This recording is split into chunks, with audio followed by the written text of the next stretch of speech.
Il fatturato del Veneto, quindi Regione Veneto, è di oltre 4 miliardi di euro, di cui oltre due sono solo nella provincia di Treviso, che è il cuore pulsante della produzione di Prosecco. Sono i dati dell'istituto che fa capo al Ministero dell'Agricoltura e che confermano come il Prosecco sia un'isola felice in un mare di vino in tempesta.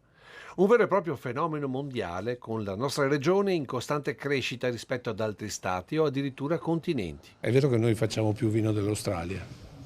Quest'anno sì, 2025 sì.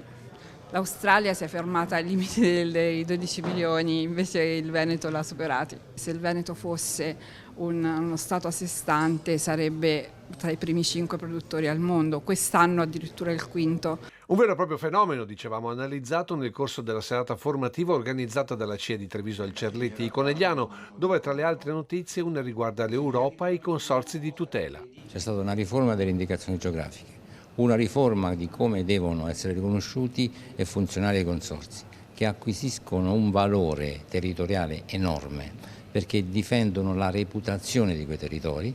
Pensare che sullo stesso territorio ci sono 3 entità che rischiano di parlare un linguaggio diverso non è più condivisibile. Che il Prosecco sia davvero un caso da studi economici lo confermano anche le decisioni di altri stati e altre regioni che da sempre producono denominazioni importanti. I francesi fanno per il secondo anno consecutivo l'espianto e la distillazione perché hanno delle difficoltà con i loro vini.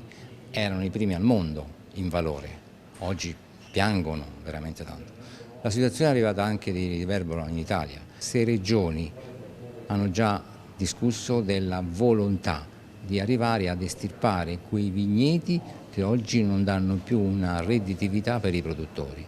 Questo mentre il successo del Prosecco sta scatenando anche inevitabili invidie.